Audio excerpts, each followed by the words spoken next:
You're listening to the International Moving Podcast, your guide to moving to another country, brought to you by SDC International Shipping, LA's finest.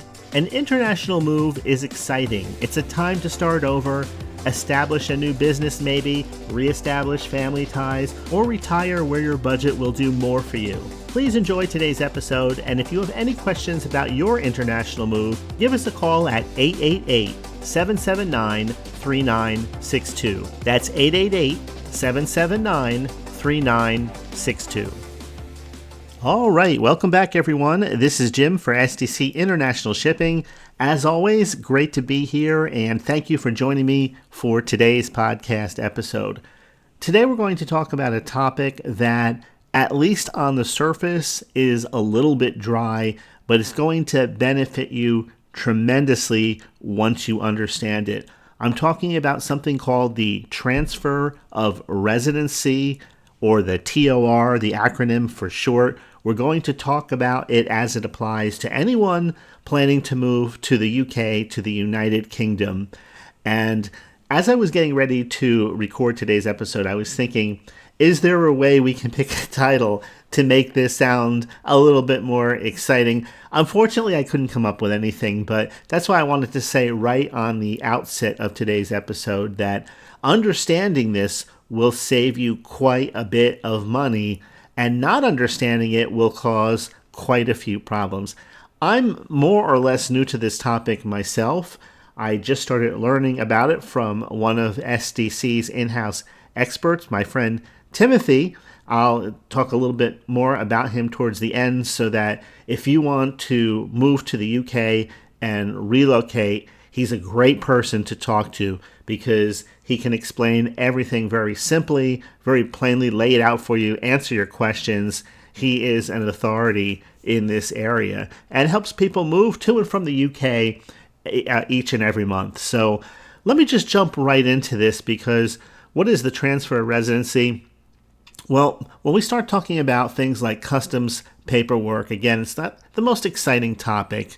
But again, if you're planning to move to the UK, this process can save you, I was going to say thousands of dollars. Let's just put it this way, thousands of pounds, countless headaches, and a lot of weeks of unnecessary delays.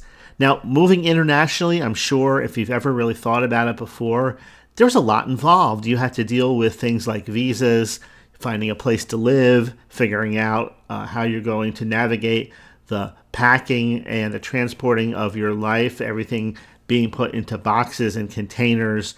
And when you get through all of that, the last thing you want to have happen is to get stuck at customs because you didn't apply for TOR, or transfer of residency. And that's why I'm recording this episode today, to talk about the process, to try and help you, maybe guide you through the process step by step and make your move to the UK as smooth as possible. So let me start with a quick story. Names were changed to protect people's privacy, but a listener named Rachel recently reached out. Rachel had landed a dream job in Manchester and was moving from Los Angeles with her husband and 2 kids. She packed up everything, the furniture, family favorite bikes, all of the stuff that was important, beautiful grand piano that had been in her family for many years. But when the shipment arrived in the UK, now this is something that happens to people. You don't even know what you don't know. Sometimes you don't even know the right questions to ask, right? There's the things that you know, as one person said, the things that you don't know, and then there's the things that you don't know that you don't know. This is the latter category that she fell into. So she tried to do it herself, all of the above. She went online, she educated herself, nothing wrong with any of that. But when you don't know what you don't know, this is an excellent example of how it can come back and cause you problems. When her shipment arrived in the UK, customs slapped her with a £5,000 bill in import taxes. And why? Because she hadn't applied for TOR, or transfer of residency. Now, Rachel isn't alone. This happens more often than you think. But the good news is that with a little preparation, you can avoid these kinds of pitfalls entirely. And so afterward, Rachel reached out to my friend Timothy at SDC International Shipping, who's a moving specialist. He helped her sort out the process for her next shipment, and she got it all cleared. Everything went through duty free. And that's the kind of peace of mind that you want to have when you're embarking on an international move, and in this case, an international move to the UK. So by the end of the episode, I think that I can, like I said, this is something that's new to me also, but understanding how it works and what you have to do. But by the end of this episode, I think you're going to have a pretty solid understanding of what TOR is, what the process is, the transfer of residency, how to qualify, and what steps to take to get your belongings into the UK without unnecessary fees. And again, don't worry, because it's not as complicated as it sounds. And at the end, I'll introduce you to Timothy, who can help make your move seamless. Okay, so let's get into this. Let's talk about why the transfer of residency matters to start with. So when you're moving to the UK, let's start with the basics. The UK has some very strict customs rules. And if you don't qualify for TOR, then you can end up paying duties and taxes on your personal belongings, even if they're old, even if they're well-loved items that you've had for years. You can end up paying duties and taxes on those things. So think about it. You're relocating your entire life into a new country. And that means clothes, furniture, electronics, maybe even a car. Now, without TOR, the UK customs officials could treat these items as though you're importing brand new goods for resale. And trust me, if your items are looked at through that lens, those duties can add up fast. Imagine that. I was just thinking about an old gaming system that I haven't played it in over 20 years, and I'm wondering, should I sell this or not? Well, I haven't decided yet, so it's still with me. But I can imagine bringing that over to the UK and not knowing what TOR is, transfer of residency, ignoring it totally, and then wind up having to pay for this system, plus all the other little knickknacks I have, as though I were importing brand new goods over to the UK so that I can sell them. So let's say you're moving your family to London. You've got a laptop, you have some smartphones, you have your coffee machine.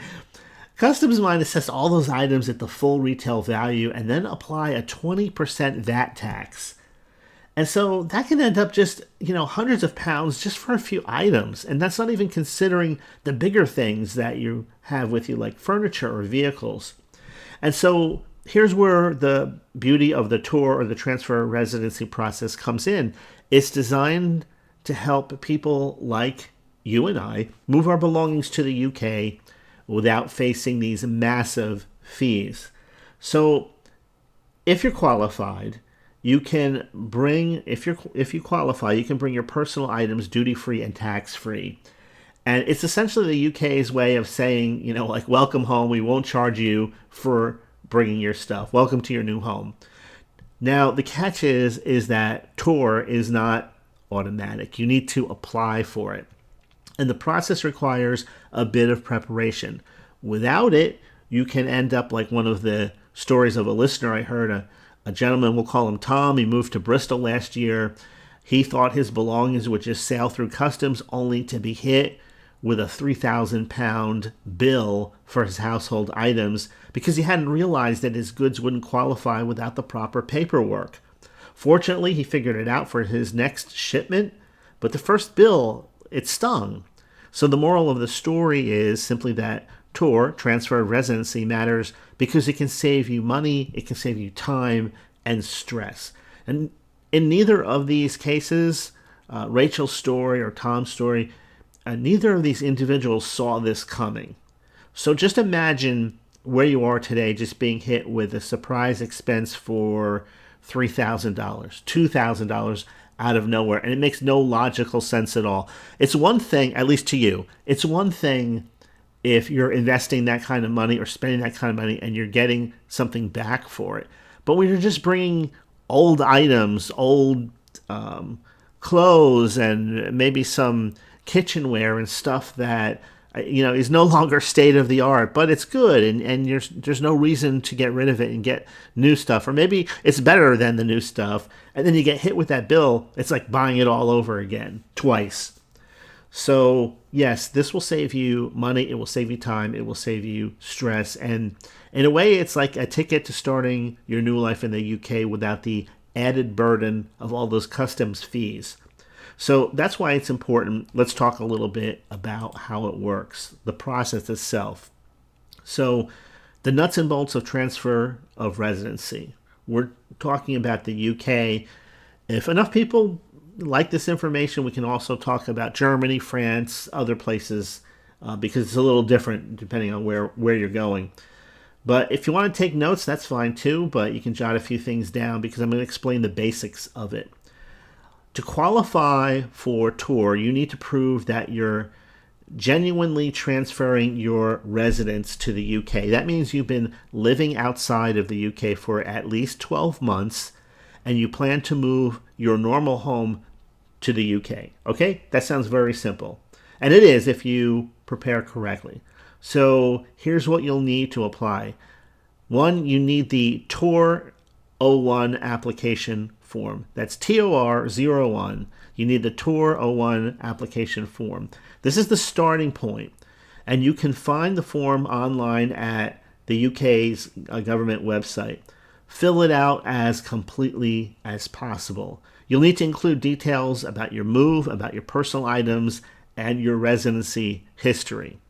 Number two, you need proof of residency abroad. So customs wants to see that you've been living outside of the UK for at least a year. So anything like a utility bill, a rental agreement, tax returns, all those things can help prove your case.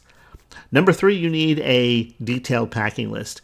This is where you list everything that you're bringing into the UK. So you have to be specific. Electronics, quote unquote, just as a general statement, isn't going to cut it. You'll have to write things like, let's say, a Samsung 55-inch TV, $500, or an IKEA 3-seater sofa, $300. Things like this helps customs assess your belongings accurately. Next, passport and visa copies. You need a scanned copy of your passport, and if applicable, your UK visa will be required. And receipts for high-valued items. If you're bringing in valuable items like a car or master grand piano, include purchase receipts or appraisals for these items. And once you've gathered these documents, then you submit them to the National Clearance Hub at the UK Customs Office. And this should be done at least 10 days before your shipment arrives in the UK. But here's the thing. Even a small mistake can cause delays. So I have an example here, a listener of this podcast. Her name is Priya. She was moving her family to Leeds. She filled out her Tour 01 form, but she forgot to include her inventory list. And her shipment got stuck at customs for weeks. She had to pay storage fees while the issue was being resolved. So one simple oversight can end up, again, costing someone hundreds of pounds, if not more. So double check everything before you submit your Tour 01 form. And if you're not sure about a detail, reach out to an expert. So if you work with SDC International Shipping, for example, then you work with an individual like Timothy, and he's there to help you avoid all of these pitfalls and walk you through the process. There are some unique challenges for the UK. Let's talk about what makes the UK's tour process unique. While the basics are straightforward, there's a few quirks that's really good to know about. First, timing is everything. Your belongings must arrive within 6 months of your own arrival in the UK. If they show up before you, customs might hold them until you arrive. And if they come more than 6 months after, you could lose your tour benefits altogether. Second, the UK system is largely online. So the Tour 01 form and the supporting documents must be emailed to the National Clearance Hub. So make sure your scans are clear and readable, that your files are properly labeled so that customs officials, just like anybody else, they appreciate well-organized submissions. Finally, remember that the UK does not allow duty-free of import of items such as, even with tour, alcohol, tobacco, some luxury goods are excluded. So either leave those things behind or prepare to pay duty fees. So things like alcohol, I believe, you can't ship alcohol with your household goods, fireworks, ammunition. There's a lot of things that, I mean, that's another topic altogether. But some of them are just common sense things, depending on what country you're talking about, especially the UK. Some of them are things you never think about with certain other countries, like Middle Eastern countries or Asia.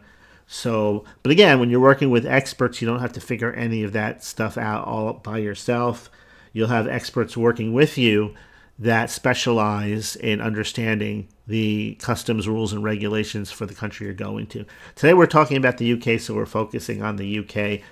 Let's talk about some misconceptions about tour. So now that we've covered just the basic nuts and bolts of the tour process, some of the specific challenges that you might face in the UK, let's just take a moment to clear up some misconceptions about the transferred residency, because you'd be surprised how often people repeat things that aren't true, and then you wind up believing something that is false, and that causes stress down the line, costly mistakes, and so on.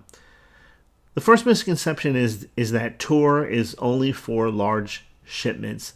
And this one comes up quite a bit because people assume that if they're only moving a handful of few personal items, let's say a couple of suitcases and a few boxes, they don't need tour. They don't need a transfer of residency. But the truth is, tour applies to any personal belongings you're bringing into the UK, whether it's a single piece of furniture or an entire household.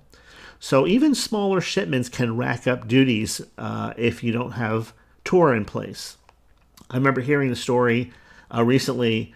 A woman named Anna, she was moving from Canada to Birmingham with just a few boxes of books, some kitchenware, and her favorite armchair.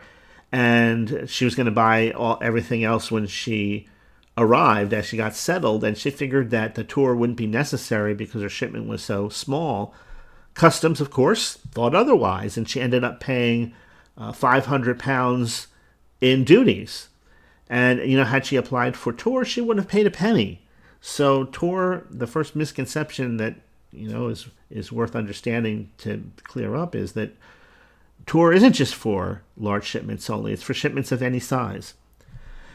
Now, some people say that you can only apply for tour after your shipment arrives. That's not true. This one is a little bit trickier because while it's technically possible to apply for tour retroactively, it's far from being the ideal situation because customs may charge you storage fees while they process your application, and then there's no guarantee they'll approve it. Plus, the stress of dealing with retroactive paperwork is enough to, it's something that you need to avoid. So it's just much easier to apply in advance, to have your approval in hand when your belongings arrive in the UK. Think of it like insurance. It's better to have it and not need it than the other way around. Another misconception is that tour covers everything that you own. This is a big one because while tour allows you to bring most personal items duty-free, there are exceptions.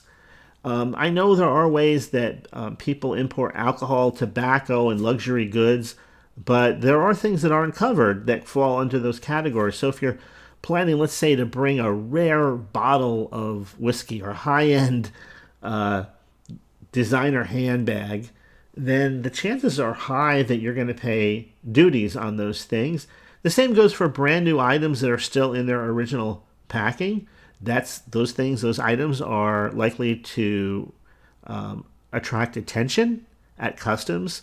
So tour doesn't necessarily cover everything that you own. The next misconception is, well, if my goods are used, they'll automatically be duty-free. I think I already kind of covered that, but let me cover it again. Let me talk a little bit more about it.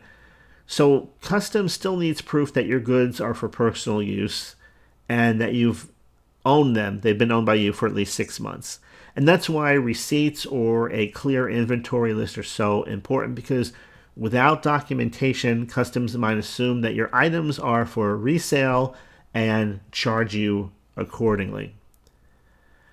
Misconception number 5 is that the process is just too complicated.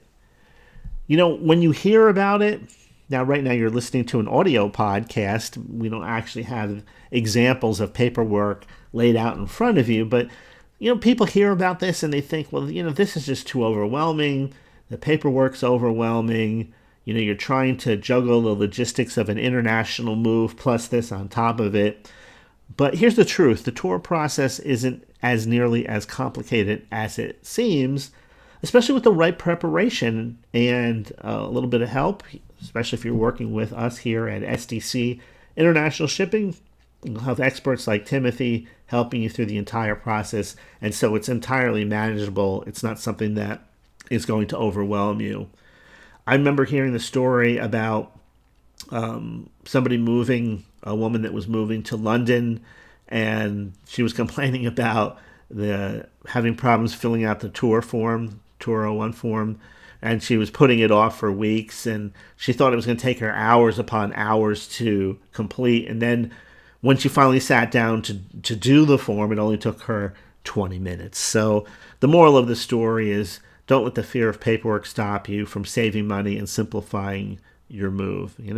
Taxes are another thing, right? You can do your taxes by yourself. You can hire a professional to help you do them. You can use a software program. The worst thing you can do, though, is just to ignore them and keep on putting it off because you feel overwhelmed by doing them. So I think that basically wraps it up. We can go into, I think we've covered everything in general that you need to know. And if you've enjoyed this, feel free to go back and listen to it again, take some quick notes, and then you can reach out to us here at SDC International Shipping.